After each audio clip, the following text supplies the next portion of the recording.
하나님께 예배하신 여러분들을 나사렛 예수 이름으로 환영합니다.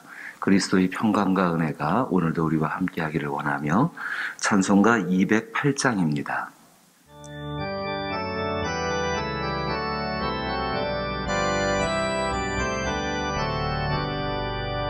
내 주의 나라와 주 계신 성전과 피 흘려 사신 교회를 늘 사랑합니다. 내 주의 교회는 천성과 같아서 눈동자같이 아끼사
(210장) 찬송입니다. 210장 시온성과 같은 교회.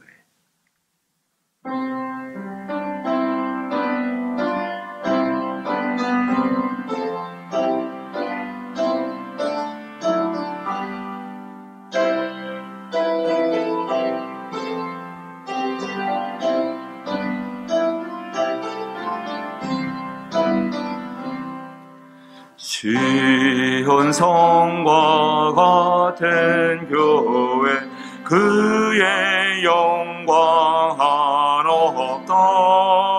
허락하신 말씀대로 주가 친히 세웠다. 반석 위에 세운 교회 흔들자가 느그려 모든 원수 해워싸도 아무 근심 없도다. 생명샘이 솟아나와 모든 성도 마시니 언제든지 흘러넘쳐 부족함이 없도다. 이런 물이 흘러가니 목마를 자 느그려 주의 은혜 풍족하여 넘치고도 넘친다. 주의 은혜 내가 받아 시온 백성 되는데 세상 사람 비방해도 주를 찬송하리라.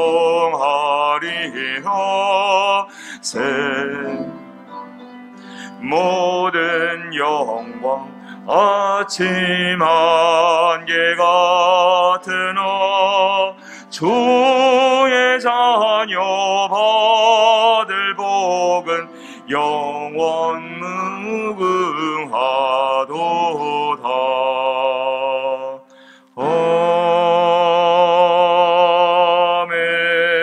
아멘. 섬길 수 있는 교회를 주신 하나님 아버지, 그 베푸신 은혜 앞에 감사합니다. 교회와 함께 때로는 기쁘고 때로는 감사하며 또 때로는 슬프고 때때로는 눈물을 흘릴 때가 있는데 이 모든 것 가운데에서 하나님께 감사하고 하나님의 영광을 바라보며 교회 안에서 주의 뜻이 이루어지기를 소망하는 믿음을 가지고 살아가게 하여 주옵소서. 변하지 않고 주를 사랑하는 가운데에서 섬기는 교회를 향하여서 우리의 마음이 한결같게 되게 하여 주옵시고 그 안에 중심에 세우신 그리스도 예수의 십자가를 바라볼 수 있는 저희의 믿음으로 인도하여 주옵소서. 오 주여, 생명생수 같은 말씀이 있게 되기를 원합니다. 성령께서 말씀하여 주셔서 그 생명생수로 말미암아 우리의 영혼과 우리의 육체와 우리의 삶의 모든 것, 이 땅에서 하나님과 함께 살아가는 모든 시간 가운데에 온전케 됨을 경험케 하여 주옵소서. 예수님 이름으로 기도하옵나이다. 아멘. 오늘 함께 대하실 말씀은 여호수아 14장 6절로부터 9절 말씀입니다. 구약성경 340면에 구약성경 340면 여호수아 14장 6절로부터 9절 말씀입니다.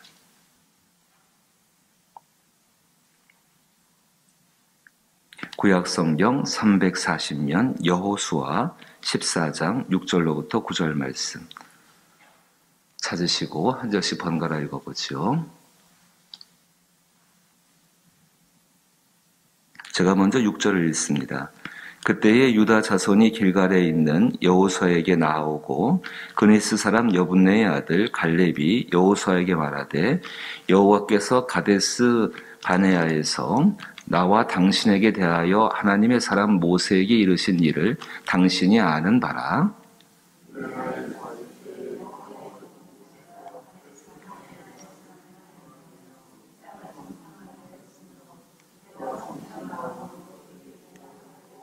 나와 함께 올라갔던 내 형제들은 백성의 간담을 높게 하였으나 나는 내 하나님 여호와께 충성하였으므로 그날에 모세가 맹세하여 이르되 내가 내 하나님 여호와께 충성하였은즉 내 발로 밟은 땅은 영원히 너와 내 자손의 기업이 되리라 하였나이다.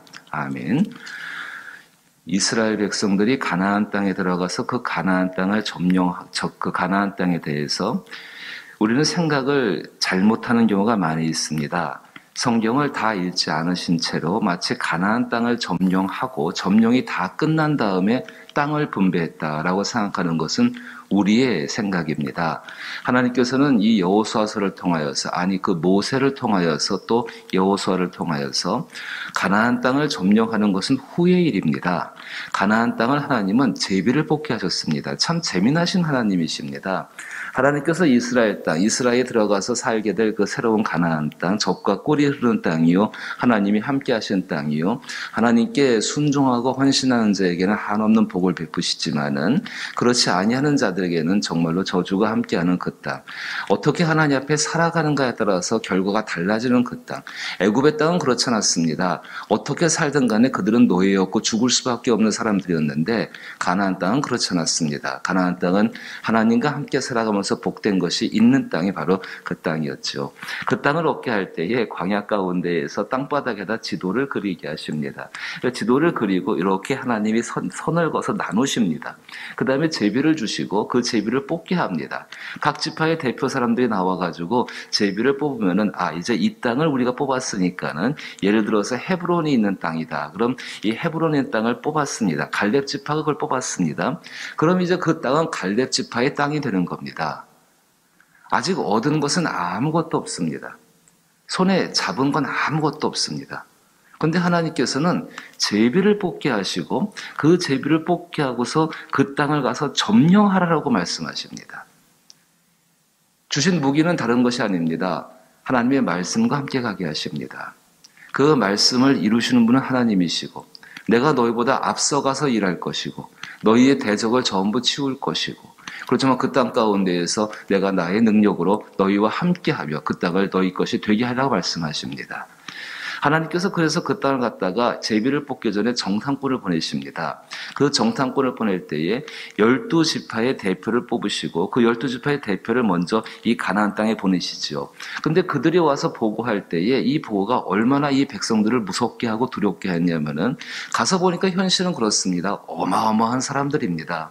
가나안 땅에 살고 있는 사람들 도저히 자기와 비교가 안 되는 겁니다. 요즘 말로 한다면은 돈으로도 비교가 안 되고요. 권세로도 비교가 안 되고요. 체력적으로 비교가 안 되고요. 배경으로도 비교가 안 되고요. 도대체 비교가 될 수 없는 엄청난 사람들이 그 땅에 살고 있는 것입니다. 그래서 그들은 그렇게 이야기합니다. 우리는 그들 앞에서 메뚜기 같습니다. 우리는 그들 앞에서 메뚜기 같습니다. 하나님께서 이제 이 땅을 분배케 하시고 그 땅에 가나안 이스라엘 백성들을 들여보내셨죠. 중요한 것 한 가지가 있습니다. 그 땅에 들어간 이스라엘 백성들은 애굽에서 나온 사람들이 아닙니다. 광야 가운데에서 새로 태어나거나 만 20세 이하 되어서 하나님의 공의 앞에 나오지 않았던 사람들, 그리고 오직 여호수아와 갈렙, 믿음으로 그 땅을 얻을 것이라는 것을 확신했던 그 사람들이 들어와서 지금 실제적으로 하나님이 약속해 놓으신 것, 그들이 40년 전에 제비 뽑았던 그것에 대해서 이제 이 사람들 그 땅을 점령하는 일을 하게 되어집니다. 그때 어떤 일이 있었는가? 6절 말씀 보니까는 가데스 바네아에서 일을 이야기하면서 7절에 이렇게 이야기합니다. 그때 갈렙의 나이가 40세였습니다. 내 나이 40세에 여호와의 종 모세가 가데스 바네아에서 나를 보내어 이 땅을 점탕하게 하므로 내가 성실한 마음으로 그에게 보고하였고, 성실한 마음으로 그때 보고할 때에 그 어마어마한 그 사람들 정말로 좋은 것도 있었습니다. 포도나무, 포도송이 하나를 갖다가 가져오게 되는데 얼마나 큰지 두 사람이 어깨에 메고 가져갈 정도로 이렇게 풍성한 땅인 게 맞습니다. 그 땅에는 사람들 두렵고 무섭게 하는 거 맞습니다. 엄청난 사람들입니다. 근데 그때 이 갈렙은 있는 것 그대로를 성실하게 이야기합니다. 8절 말씀 보니까 그러나 나와 함께 올라갔던 내 형제들은 자, 그것을 해석할 때에 우리는 그것은 참 좋습니다. 그 땅이 풍성하고 그 땅이 좋고 귀한 거 참 좋습니다. 하지만 그 땅을 얻으려고 한다면 그 땅에 있는 가나안 원주민들을 몰아내야 되는데 그 사람들은 도저히 우리가 싸워서 이길 수가 없는 사람들입니다. 도저히 우리가 싸워서 이길 수가 없는 사람들입니다. 도저히 우리가 싸워서 이길 수 없는 사람들입니다. 그때 갈렙이 이런 이야기를 하죠. 우리는 할 수 없는 거 맞습니다. 하지만 하나님은 하시는 분이십니다. 우리는 그들을 이길 수가 없습니다. 맞습니다. 틀리지 않습니다. 나는 나의 힘으로 내 병을 이길 수 없고, 나는 내 힘으로 내 어떤 문제를 이길 수가 없고, 나는 내 힘으로 우리 삶 가운데 닥쳐지는 어떤 문제들, 심지어는 내 자신의 생명에 가장 중요한 늙어간다는 것조차도 이길 수가 없습니다. 죽음 앞에 죽음이라는 문제를 이길 수가 없는 거 맞습니다. 하지만 하나님은 이기실 수 있는 분이십니다. 그 믿음을 가지고 고백했었고 선포했던 분이 바로 이 갈렙이었습니다. 비록 그들이 강하고 큽니다. 하지만 하나님이 우리와 함께 하신다면 그들은 우리의 밥이 될 것입니다. 10명의 정탐꾼은 백성의 마음을 낙담시켰죠. 하나님을 고려하지 않았습니다. 하지만 갈렙과 여호수아는 하나님을 바라봤습니다. 그래서 그렇게 말을 하는 것이지요. 8절 말씀 다시 보니까 나와 함께 올라갔던 내 형제들은 백성의 간담을 높게 하였으나 나는 내 하나님 여호와께 충성하였으므로, 그 충성이라는 것이 하나님을 향한 한결같은 태도와 믿음의 모습 아니겠습니까? 한결같은 마음과 한결같은 행동을 가지고서 어떤 환경과 어떤 조건에서도 동일한 마음, 동일한 행동을 하고 있는 것, 바로 그것이 충성됨입니다.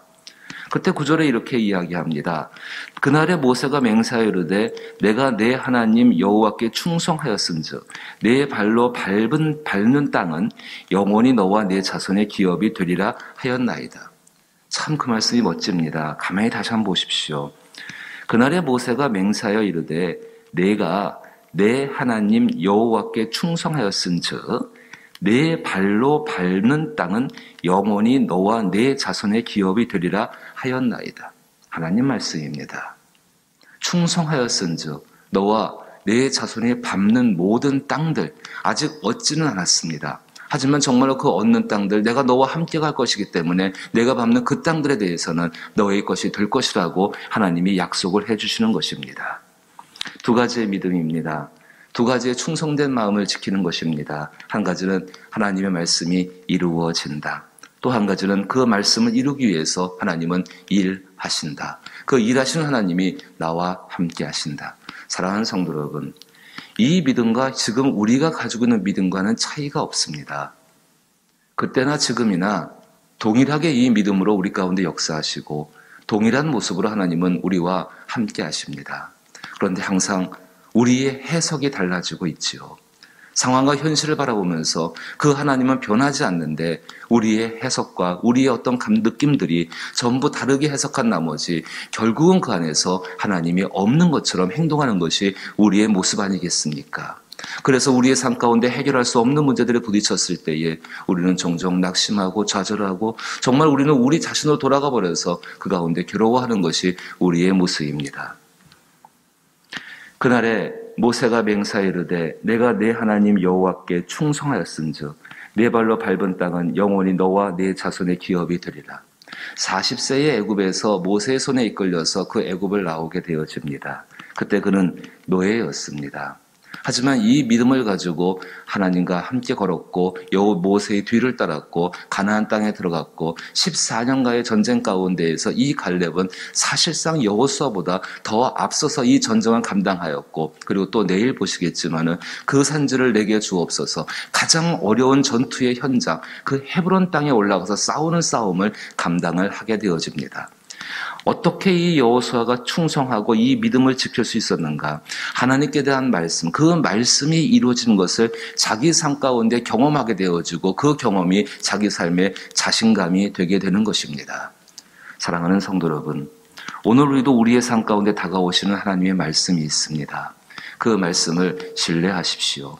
그 말씀을 이뤄가시는 하나님을 신뢰하십시오. 그리고 그 하나님을 향해서 한결같은 마음과 행동으로서 우리의 것을 표현하십시오. 그래야 할 때 분명히 갈렙처럼 주의 은혜 가운데 세상을 이길 수 있는 믿음, 자신감을 가지고서 하나님이 살아가게 하실 줄로 믿습니다. 그 역사가 지금 우리 가운데 필요하지요. 코로나19로 인하여서 교회 안에서 여러 가지 문제로 인하여서 영적인 위축들이 있고 영적인 어려움들이 있을 때에 오직 이것을 바라보면서 달려나갈 때에 하나님이 지혜를 주시고 그 지혜를 주셨을 때에 그 지혜를 가지고 행동할 수 있는 능력들을 얻게 되는 줄로 믿는 것입니다. 기도하십시오. 기도함으로 말미암아 주여 이 믿음을 내게 더하여 주옵시고 이 믿음으로써 세상을 이긴 그리스도 예수를 따라갈 수 있는 우리가 되게 하여 주옵소서. 갈렙처럼 정말로 이 하나님께 충성된 자로서 승리할 수 있기를 주의 이름으로 축복합니다. 주기도문으로 예배 마칩니다.